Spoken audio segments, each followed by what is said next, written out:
Assalamualaikum warahmatullahi wabarakatuh. Greetings to everyone. We are Team 1 SDG4 from University Syekh Kuala and International Islamic University Malaysia. In this video presentation, we will present our research entitled Adopting Japanese Moral Education to Strengthen SDG4 in Indonesia and Malaysia. First, let us look at reality. Based on the Sustainable Development Report 2024, SDG 4 achievement reveal a clear disparity. Indonesia ranked 77, globally with score 17.2. The trend is improving, but still need hard work. Malaysia ranked 84 with score 69.5. The trend is stagnant, and Japan remarkable. Ranking 19 with score 94.2 maintaining trend. These numbers are not just statistics, they reflect structural gaps in education quality. In Indonesia, the 2026 education budget allocation, although substantial, still far behind other programs. The Ministry of Higher Education received 61 trillion rupiah. The Ministry of Primary and Secondary Education received 55 trillion rupiah. But compare this to the free nutrition meal program, which absorbed 268 trillion rupiah. So while the intention is good, we need to ask, will this prioritization lead to long-term improvement in education quality, especially in moral formation? Bahkan perlu saya tambahkan ada yang menu kering yang diberikan kacang sukro. Itu kan gak masuk di akal sama sekali gitu loh Indonesia. Dibagi spaghetti, dibagi bakmi gacoan. Oh my god. Itu rasanya kayak karton warnanya pink. Ada gak? Alokasikan menu lokal sebagai 80% isi MBG di seluruh wilayah. Ya, saya pengen anak Papua bisa makan ikan kuah asam. Saya pengen anak Sulawesi bisa makan kapurung. Tapi yang terjadi dari Lokna sampai dengan Papua yang dibagi adalah burger, di mana tepung terigu tidak pernah tumbuh di bumi Indonesia. Gak ada anak muda yang tahu bahwa gandum tidak tumbuh di bumi Indonesia.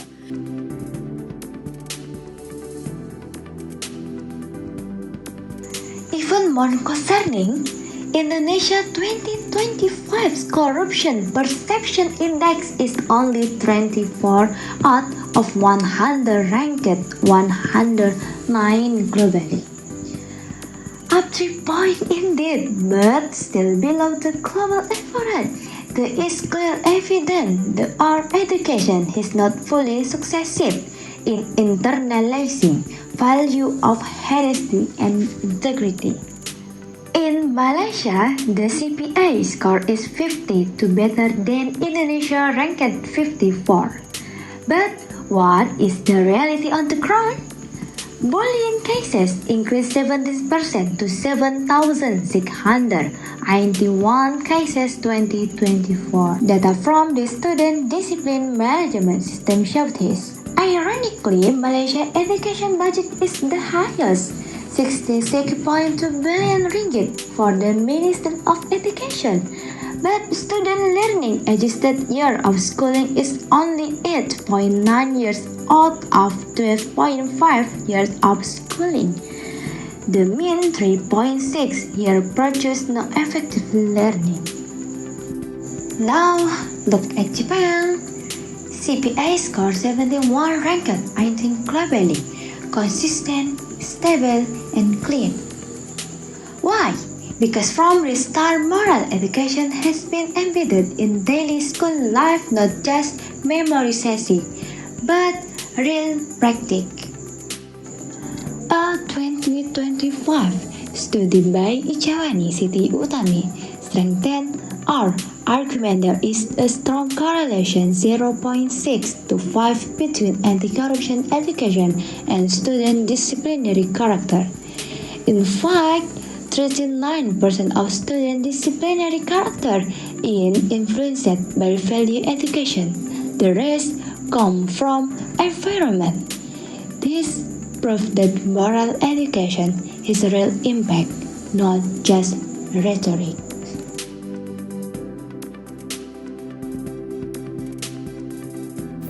So what is our philosophical foundation? There is a famous Arabic proverb, Al-adabu fawqal ilmi. Adab is above knowledge. This does not mean knowledge is unimportant, but adab determines the direction of knowledge. Knowledge without adab can become destructive. Classical scholars have reminded us of this. Al-Zarnuji in Talim Al-Muta'alim said knowledge will not be beneficial without adab. Imam Malik advised his students to learn adab before knowledge. Imam Shafi'i even stated adab is part of knowledge itself. In Malaysia, this principle has been institutionalized since 1988 through the national education philosophy. The goal is to develop individuals who are balanced intellectually, spiritually, emotionally, and physically. Islamic education for Muslim, moral education for non-Muslim, all mandatory. The theory is strong. This principle of adab before knowledge is highly relevant to SDGS 4 target, especially target 4.1 on quality learning, target 4.5 on inclusivity, and target 4.7 on global citizenship. Education that focuses only on cognitive outcome risks producing graduates who are smart but corrupt, technically competent but fragile in integrity.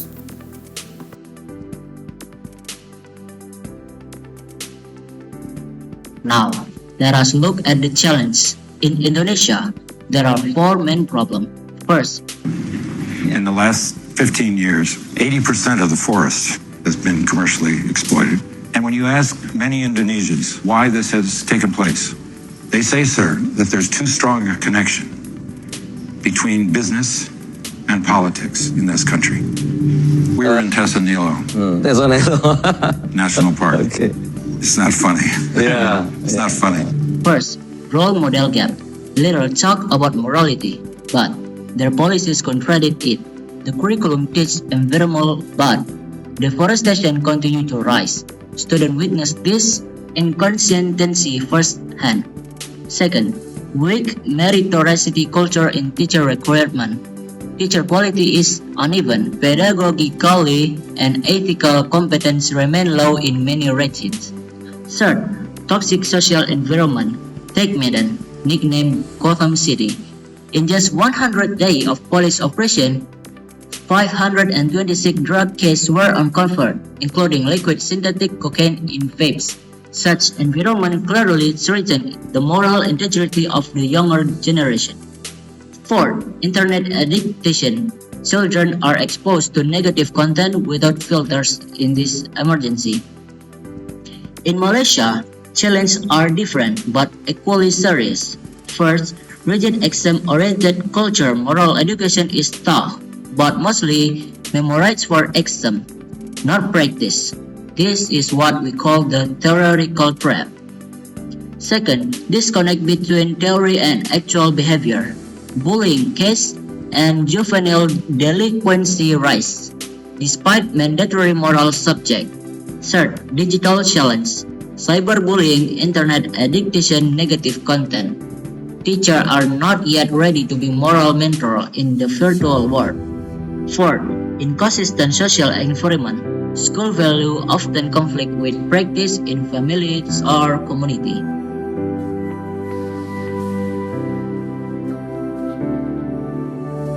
Next is part 4, existing interventions and their limitations. The Indonesian government has already taken action. There is the emancipated curriculum with the Pancasila Student Profile Strengthening Project known as P5. There is also the Guru Penggerak program, all look good on paper. But there is a culture that erodes everything. Asal bapak senang, ABS, pleasing the boss at all costs. What is the character of bangsa kita? Ya, tadi mental menerabas, mental asal bapak senang gitu. Nah itu tuh sebetulnya ada mental tangan di bawah. Sementara kalau kita ke Jepang aja, kita ngasih tips, mereka akan tersinggung sekali. Pride-nya tinggi kalau dikasih tips. A culture of ceremonial compliance. Teachers are busy with administrative reports on digital platforms, forgetting the essence of character formation. P5 often becomes a ceremonial project, not deep behavioral change. Reports all look perfect, but the impact is zero. This is performative compliance. Malaysia is equally advanced. There is the digital education policy. There is Sistem Sahsiah Diri Murid (SSDM), also known as the Student Discipline Management System. Initially, teachers were asked to record good deeds too, not just violation. But by late 2025, the system was returned to its original function, only recording disciplinary cases. Why? For data integrity and to refocus teachers on student well-being. What more interesting is Malaysia 2026 to 2035 Education Development Plan introducing the concept of karamah insaniah, human dignity. Character education is no longer a separate subject but integrated into 60 minutes of weekly practical activities. Minister Fadilah Siddiq calls it living practice. But new challenges emerge. The abolition of major exams like UPSR and PT3 creates public anxiety. Parents worry without exams, how do we measure achievement? Other than that, there is the digital divide between urban and rural areas. Sabah, Sarawak remote areas still faces connectivity barriers.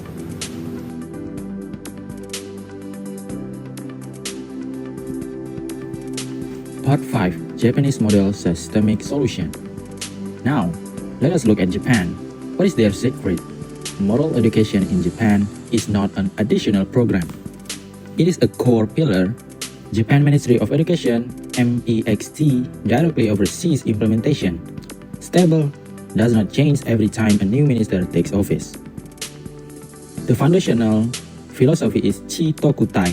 Chi is knowledge, Toku is morality, Tai is physical health. Thus three are balanced. The ultimate goal is Ikeru Chikara, zest for living, not just exam scores but the ability to act ethically and responsibly in society. One of the most iconic practice is osoji, daily cleaning activities. In Japan, schools do not have janitors. Students themselves clean classrooms, hallways, even toilets. This is not just about cleaning, this is genba, respecting the place where they learn, values of responsibility, humility, discipline, and all embedded through daily practice. No administrative report can replace this. The ABS culture would not survive here. There is also tokatsu, special activities from class meetings, student councils, rotating duties to group discussions. This builds social responsibility and empathy. This is where omoiyari, consideration for others, is cultivated. The result is schools become true-based communities, not surveillance-based. Facing the digital era, Japan launched the Giga School program, one device per student. But what sets them apart is they teach digital ethics in a structured way. Technology is used for monozukuri, creating solutions, not passive consumption. So risk of internet addiction and cyberbullying can be minimized. But we must be honest, the Japanese model cannot be copied directly. Japan is homogeneous, while Indonesia and Malaysia are pluralistic. Social pressure in Japan is very strong. If applied here, it could trigger resistance or exclusion.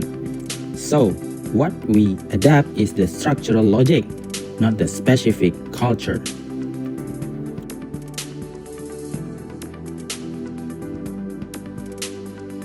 Now, we get into the new innovation model that we plan. Based on our analysis, we propose a new innovation model with three strategic phases. Phase 1 is system consolidation and ethical cleansing. This is the first 0 to 2 years. The focus is not directly on students but on institutions. We need ethical audits at school, revision of teacher evaluations to include moral exemplarity indicators, and elimination of ceremonial character reports. The point is clean the stable first, then train the horse. Institutions must be credible before they can teach morality.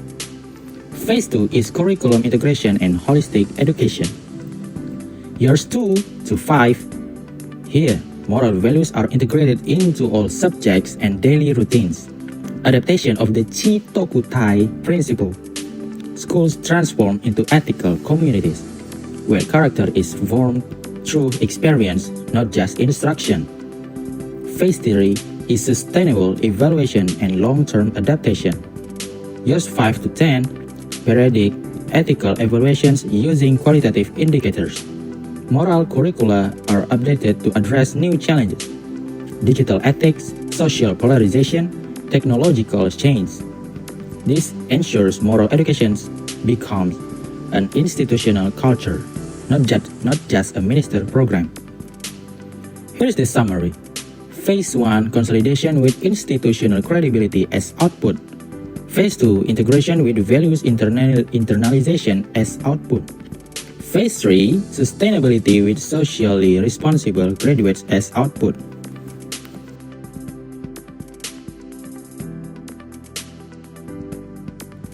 Moving to part 7, measuring success. Critical question: how do we measure the success of moral education? Do not use written tests. Morality cannot be measured on paper. We propose 4 levels of indicators. First, institutional level. Look at consistency between taught values and the behavior of teachers and principals. Are teacher role models? Are character reports reduced? Are ethical routines maintained? Second, the student level.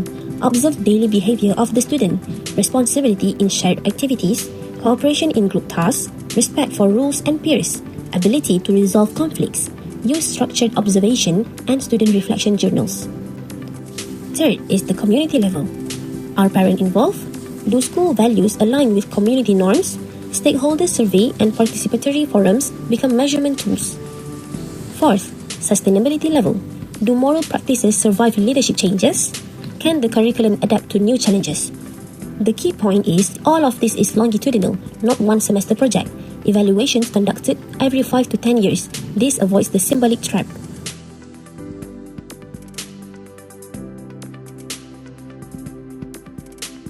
Finally, part 9, conclusion. In conclusion, SDG 4 achievement in Indonesia and Malaysia is undergoing transformation. It is no longer about access that is nearly universal, but about quality and values internalization. The Japanese model teaches us that moral education must be a system, not a ceremony. Innovation adaptation for Indonesia. The emancipated curriculum and P5 need to be filled with Japanese-style habituation. For Malaysia, the 2026 to 2035 Education Development Plan with Karamah Insania and 60 minutes of character practice is the right step towards Malaysia version of Takatsu. By reducing teachers' administrative burden and increasing integrity practice, we can escape the theoretical trap. The next generation will not only be smart, but also civilized. We are optimistic. Although challenges like the digital divide remain, the commitment to humanizing the curriculum is the sustainable solution. Ultimately, educational quality is not measured by exam scores, but by the dignity and integrity of its citizens. That concludes our presentation. Thank you. Wassalamualaikum warahmatullahi wabarakatuh.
Indonesia.